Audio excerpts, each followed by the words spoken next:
السلام عليكم ورحمة الله وبركاته. ዛሬም ያው የነህው ደርሳችን ይቀጥላል ኢንሻአላህ። ነኪራና ማዕሪፋን ዛሬ ደግሞ ከሱን ጀምራለን ማለት ነው። ባለፈው የአንዋዑል ከሊማን አይነቶች አይተን ነበር። እስም ፊዕል አምር ብለን ከፋፍለን እያንዳንዱን ዝርዝር ደግሞ አይተን ነበር።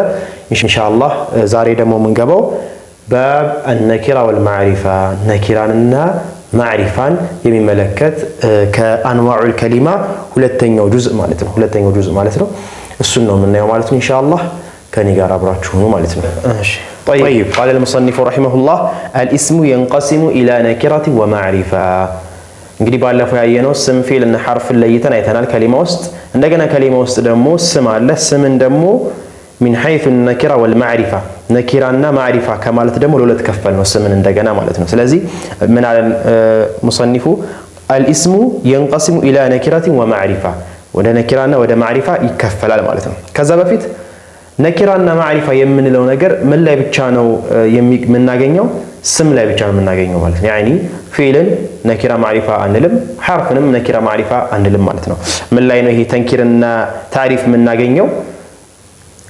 ስም ላይ ብቻ ነው ማለት ነው። طيب ስለዚህ ምን አለን? ፈነኪራቱ ወደ ታሪፉ ሲገባ ፈነኪራቱ ኩሉ እስሚን يقبل ال ምን ይላል ሙሰኒፊው? ፈነኪራቱ ኩሉ እስሚን يقبل ال ማንኛውም ስም ያልነው ነገር ስምን በምን ለይተነዋል? በታሪፎቹ ለይተነዋል። ተንዊን መቀበል እንደዚህ ነገሮች እየለየን መጠናል። ሶ ያሃን ያገኘነውን ቃል ነኪራ ነው ማዕሪፋ ነው ለማለት እንደገና ኩሉ እስሚን يقبل ال መቀበል የሚችል ከሆነ አሁን ይሄ ለታሪፍና ለተንኪር ብቻ ነው ማለት ነው። አል ይሄ ቃሉን አገኘነው ይሄ ቃል ነኪራ ነው ማዕሪፋ ነው ለማለት አል ይቀበላል አይቀበል? አል ባስገባበት ይቀበላል አይቀበልም? አልን የማይቀበል ከሆነ ስም መሆኑን አውቄ አልን የማይቀበል ከሆነ ይሄ ቃል ነኪራ ነው፣ የሚቀበል ከሆነ አልን ነኪራ ነው እለዋለሁ ማለት ነው። طيب نحو ምሳሌ ምን አለን?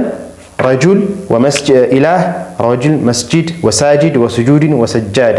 ለምሳሌ ረጁል የሚለውን እንውሰድ።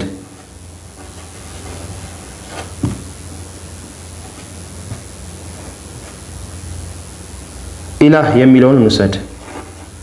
አው መስጂድ።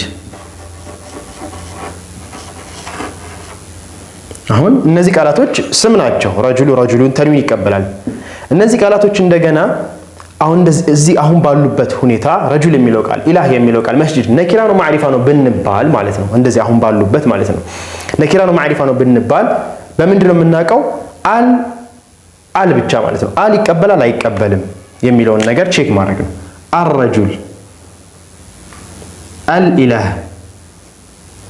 አልመስጂድ ብዬ ማምጣት እችላለሁ ማለት ነው። ስለዚህ አል ከተቀበለ ነዓም ይሄ ነገር ነኪራ ነው ማለት ነው። ይሄ ቃል መጀመሪያ አል ሳይገባበት ያለው ቃል ነኪራ ነው ማለት ነው። ሶ ታዲያ ማዕሪፋስ ካልን እዚሁ ላይ ደግሞ ማዕሪፋ ምን ይላል? ወልማዕሪፈቱ ኩሉ እስሚን ላ የቅበሉ አል ማንኛውም ስም አል መቀበል የማይችል ከሆነ ማንኛውም ስም አል መቀበል። ለምሳሌ አሁን ረጁል አልን አይደለ? አልረጁል ብል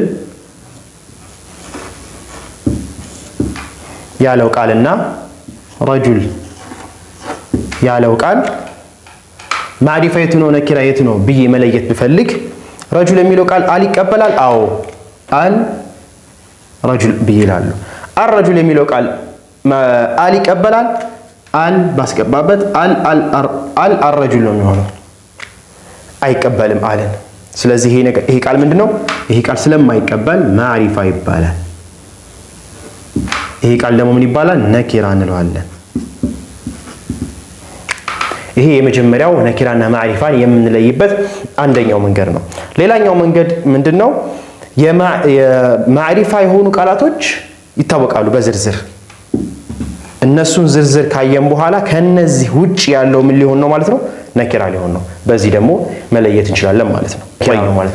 ይሄንን ማወቃችን የሚጠቅመው ምንድነው ፋይዳው ከተባለ እነዚህን የምናቀባቸው ነገሮች ኢዕራብ ላይ የየራሳቸው የሆነ ማለትም አንድ አገባባቸው ኢዕራባቸው ስለሚለያይ ነው ማለት ነው። ነኪራ ሲሆንና ማዕሪፋ ሲሆን እዛ ቦታ ሌላ ተጽዕኖ ሊፈጥር ስለሚችል ቀድመን ማወቃችን እዛ ጋር ስናገኘው ይሄ ማዕሪፋ ነው፣ ስለዚህ ኢዕራቡ እንደዚህ ነው መሆን የሚችለው ወይም ደግሞ እንደዚህ መሆን አይችልም፣ ነኪራ ነው እንደዚህ መሆን ይችላል እንደዚህ መሆን አይችልም ብለን ለመለየት ይመቻል ማለት ነው። طيب ምን ይለናል? وهي ستة انواع ስድስት አይነት ናቸው። ምኖቹ አልማዕሪፋ የምንላቸው ማዕሪፋ የምንላቸው ነገሮች ስድስት ናቸው። ከነዚህ ስድስቶች ውጭ ያለው ምን ይሆናል ማለት ነው? ነኪራ ይሆናል ማለት ነው። ስለዚህ ሐስር አድርገን መያዝ ሁለተኛው ነኪራና ማዕሪፋን የምንለይበት ነው ማለት ነው። طيب ላቸው ነገሮች ስድስት ናቸው። ይሄ ሲተቱን الضمير العلم واسماء الاشاره واسماء الموصوله والمعرف بال والمعرف بال والمضاف الى معرفه የመጀመሪያው ضمير ነው። ማንኛውም ضمير كل الضمير الاسماء የመጀመሪያው ቃዒዳ መያዝ ያለብን የመጀመሪያው እነዚህ ቃላት የጠቀስናቸው በሙሉ ስሞች ናቸው። ስም ሆነው ምን ሆኑ ማዕሪፋ ይሆኑ ማለት። ስለዚህ እነዚህ ቃላቶች የስምን ኢዕራብ ወደፊት ኢዕራብ ስንማር የስምን ኢዕራብ ነው የሚሰጠው። ضمير የምን ኢዕራብ ነው የሚሰጠው? የስም። ዓለም የስም ኢዕራብ። اسم الاشاره የስም اسم الاشاره ምንለው እነ هذا እነ هذه ምንላቸው واسماء الموصوله الذي ምንላቸው والمعرف بال على የገባበት ቃል الرجل المسجد ያለው والمضاف الى معرفه ወደ ማዕሪፋ ሙዳፍ የሆነ ወደ ማዕሪፋ ሙዳፍ ነው። እሱን ደግሞ በዝርዝር ኢንሻአላህ እናያቸዋለን ማለት ነው። ስለዚህ እነዚህ ቃላቶች ስሞች ናቸው፣ እንደገና የስምን ኢዕራብ ይሰጣሉ። ሁለተኛ ደግሞ ማዕሪፋ ናቸው። ስለዚህ እነዚህ ቃላቶች ሐስር አድርገን በመያዝ ከነዚህ ቃላቶች ውጭ ያሉት ምንድናቸው ማለት ነው? ነኪራ ናቸው ማለት ነው። ይጽናው አይደለ? ነኪራ ናቸው ማለት ነው። ስለዚህ ምንድነው የምናደርገው አሁን? ضميርን ዓለምን እያንዳንዱን ፓርት ለየብቻ በተወሰነ መልኩ አጥር አድርገን ግልጽ በሚሆን መልኩ እናየዋለን ማለት ነው። ሰላሙ አለይኩም ወራህመቱላሂ ወበረካቱሁ።